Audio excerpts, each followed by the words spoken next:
Hello everyone, welcome back to our lecture series of Riemann integrations. We were discussing Darboux integral, and in this lecture we are going to discuss some necessary and sufficient condition for the Darboux integrability. हमने अभी तक अपर सम, lower sum और उनसे related कुछ important statements को discuss किया है।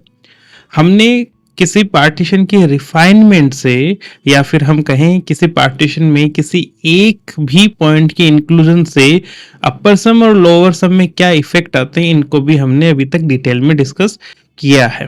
Okay, तो उन्हीं प्रीवियस कंसेप्ट को यूज करके हम इस लेक्चर में कुछ नेसेसरी और सफिशिएंट काइंड ऑफ कंडीशंस को ऑब्टेन करेंगे for the Darboux integral. Okay, so let us start this lecture by writing a statement of a theorem, and this theorem is theorem 32.5 theorem. Okay, it says a bounded function f on closed interval AB is integrable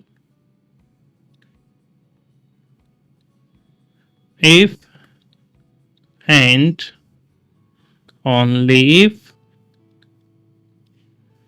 for each epsilon positive there exists a partition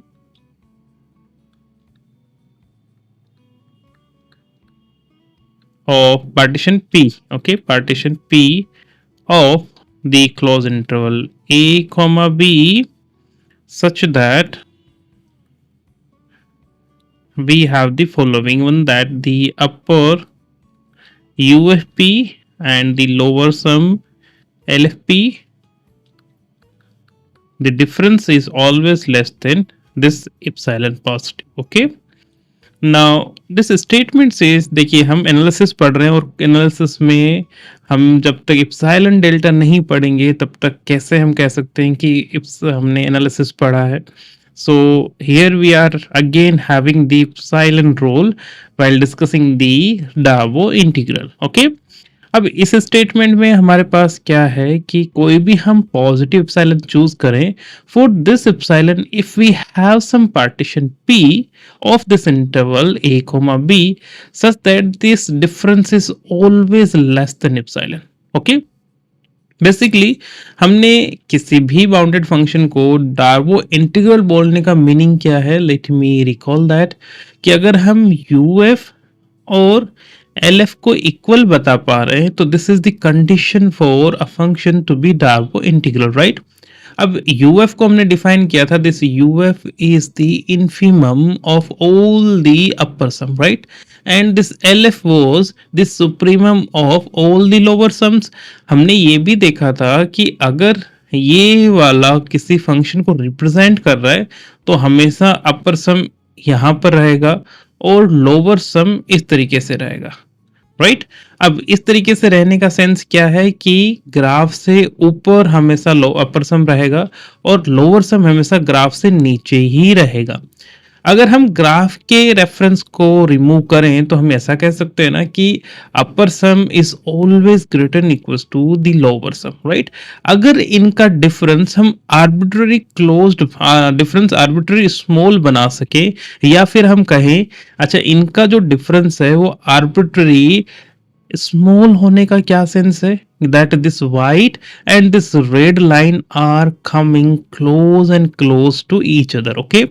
और जब ये एक दूसरे के equal ही होने लगेंगी तो उनके सुप्रीमम और इन्फीमम भी इक्वल होंगे, और सुप्रीमम और इन्फीमम का सेंस क्या है, that this is the infimum of red line and this is LF is the supremum of this white line, वो भी फिर सेम होने लगेंगे, और जैसे ही ये सेम होंगे हमारा फंक्शन इंटीग्रेबल हो जाएगा। Okay, so with epsilon inclusion ये हमारे लिए एक इंग्रेडिएंट है जिससे कि हम ये डायरेक्टली पता कर पाए कि just because of existence of a partition P for every this kind of epsilon. If this difference is less than epsilon, then we can conclude f is a that is Darboux integrable function. Okay, so let us start this proof so that you can understand this statement in a more better way.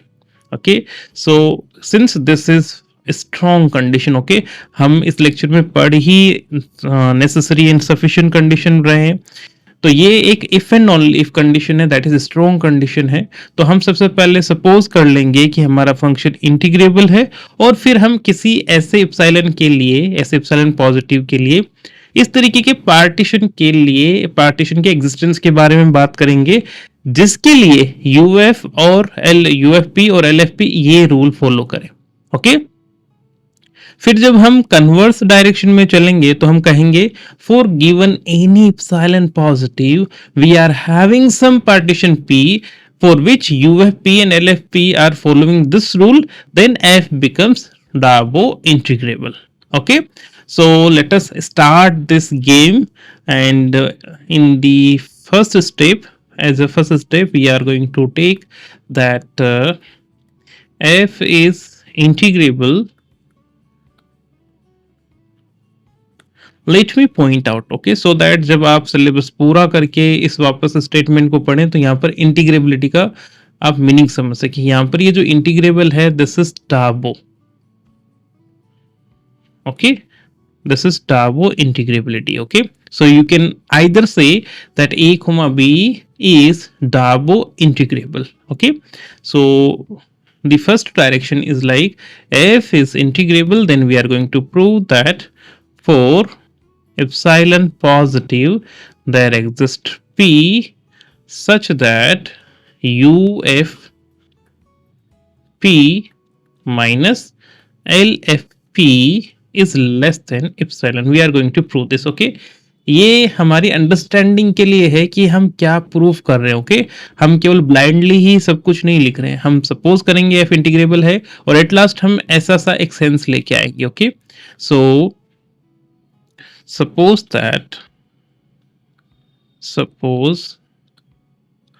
first that f is, let me write this word again, Darboux integrable. Okay, क्योंकि अभी तो हमने केवल Darboux integral ही पढ़ा है, Riemann नहीं पढ़ा है, so we don't have any confusion, right. But जब हम वापस से इस सिलेबस को रिवाइज करेंगे तो हमें सेंस होना चाहिए कि यहाँ पर हम बात कर रहे थे Darboux इंटीग्रेबल की। ठीक है, so F is integrable and let epsilon positive be given. Okay, now for this epsilon we need to identify the existence of a partition P which is having this property. Okay, be careful, हमने करना क्या है कि हमें हर एक epsilon positive के लिए ऐसे किसी पार्टीशन का एग्जिस्टेंस बताना है जिसके लिए U और L इस तरीके की प्रॉपर्टी को फॉलो करें। Okay, now before going to the partition let me recall you something. Okay, so what we were having that, अगर मैं आपको बताऊं कि UF क्या था, UF was the infimum of UFP where P is partition, right, ऐसा था, and then LF was supremum of LFP such that P is partition। ये हमने प्रीवियस लेक्चर में किया ही है। अब देखिए सुप्रीमम और इन्फीमम की खास बात क्या है, let me tell you that also. देखिए ये बात हुई यूएफ और एलएफ की। अब देखिए अगर हमने किसी नंबर m को सुप्रीमम कहा है किसी सेट s के लिए, जैसे हमने कहा this m defines the supremum of some subset of real number system s।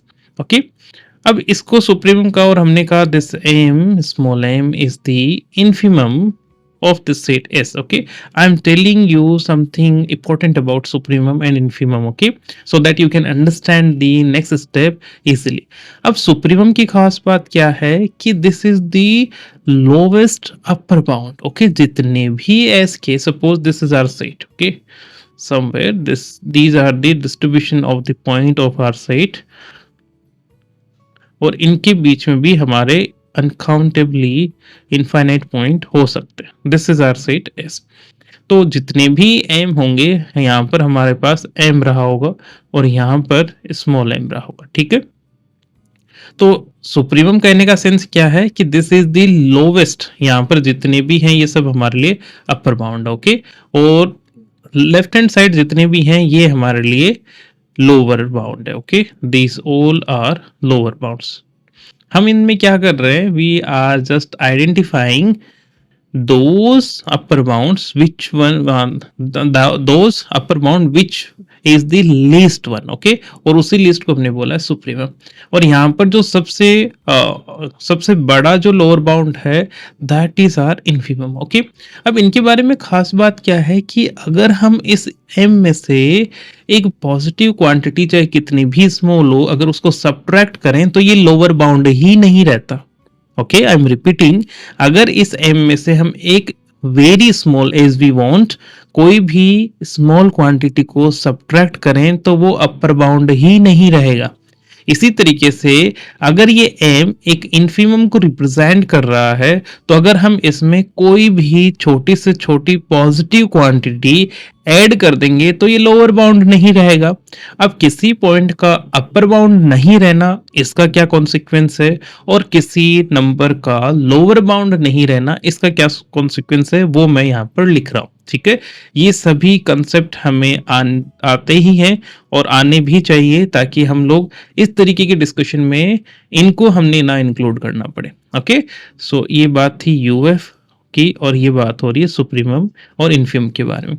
अब मैंने ये कहा कि अगर हम इस m में कुछ सब्ट्रैक्ट करें, that is m minus epsilon में अगर देखूं, कोई भी एप्सिलॉन पॉजिटिव हो सकता है ना, as small as we want, जितना चाहे उतना हम स्मॉल ले सकते हैं. Okay, but it has to be positive.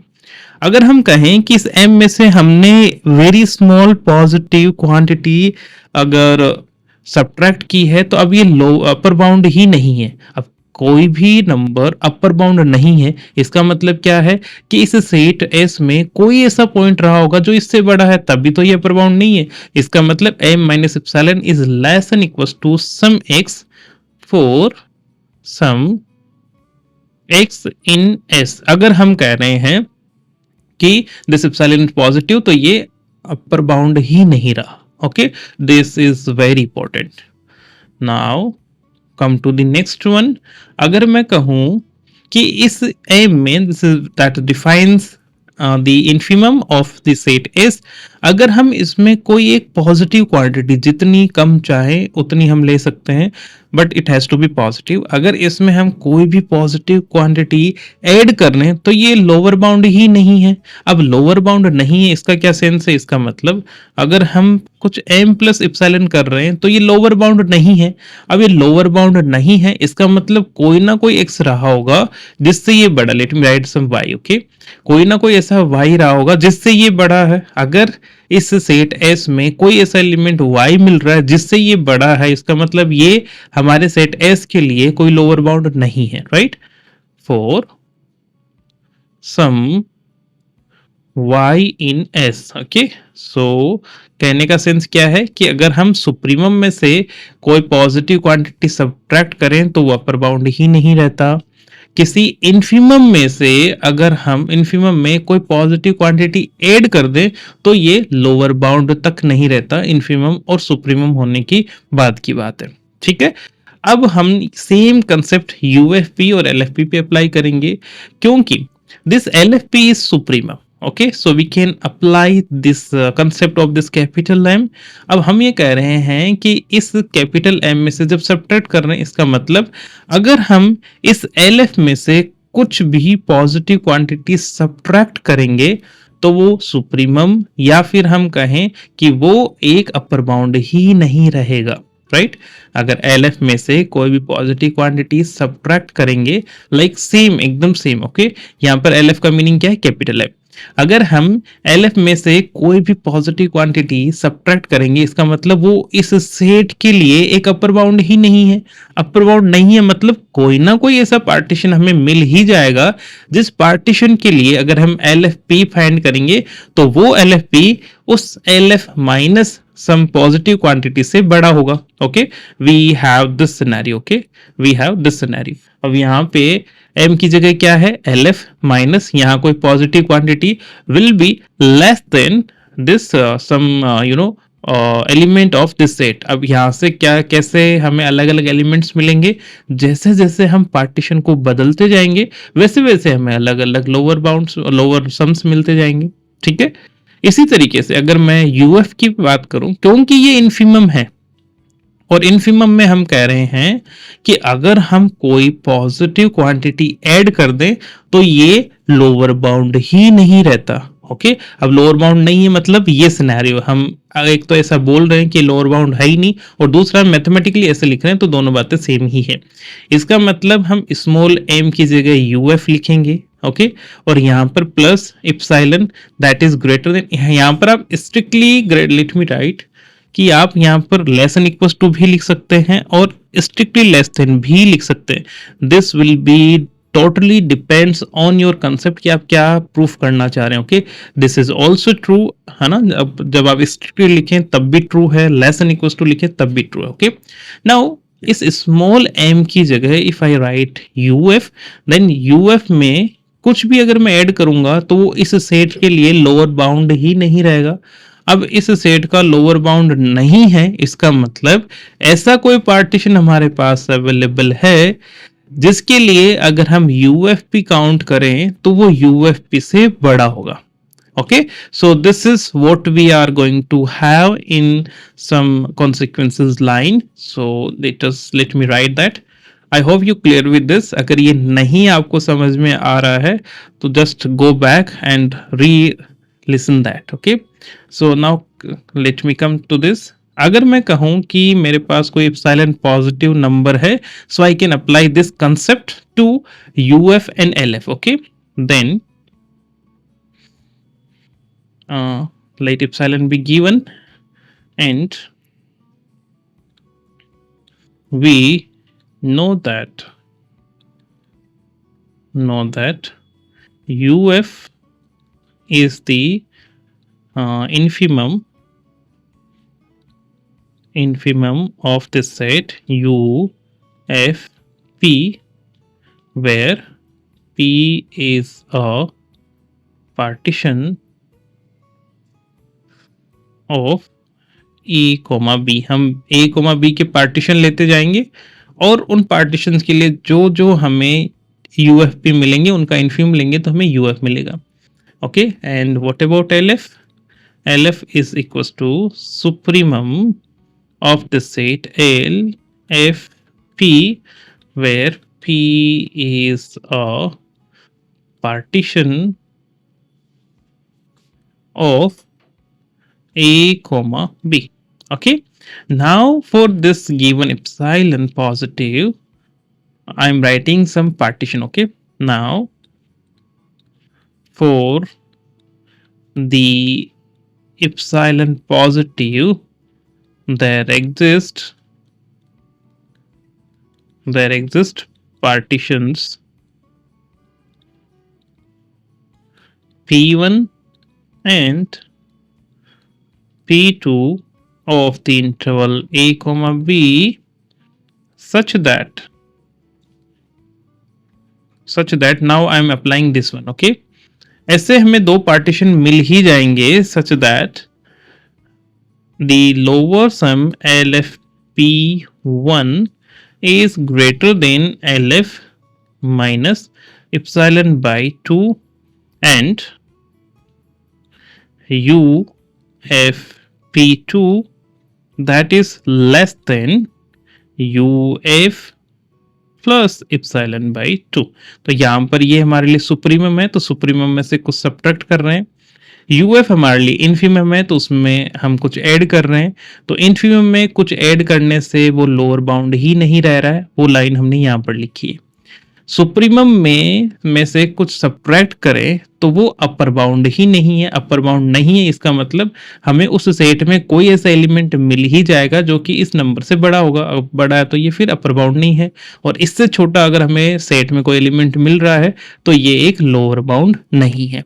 Okay, so now we are having these two important inequalities. Now let me write, this is our inequality number 1, this is our inequality number 2. Okay, अब अगर हम इन P1 और P2 partition का union ले, then now let P is the union of P1 and P2।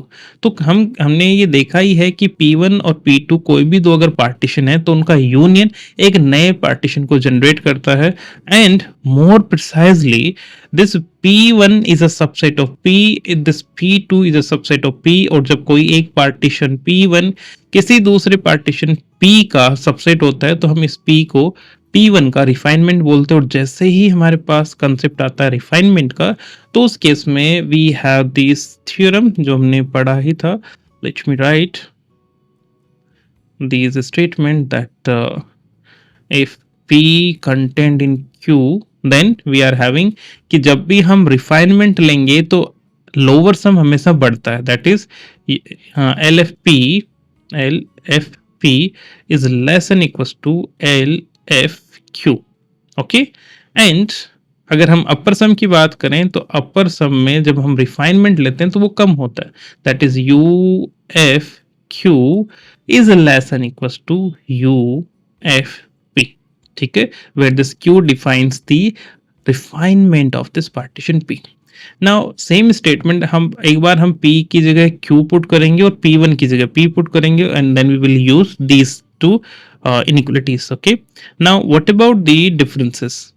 हम ये कह रहे हैं कि जब हम रिफाइनमेंट ले रहे हैं तो लोअर सम तो बढ़ रहा है और अपर सम कम हो रहा है, तो एक तो हम इन दोनों का डिफरेंस ले और एक हम ये डिफरेंस ले, तो obviously this difference is always less than equals to this difference. Okay, if we apply the same partition P, see हमने कहा, let me write in the graphical mode, suppose we are having this one, this is our graph.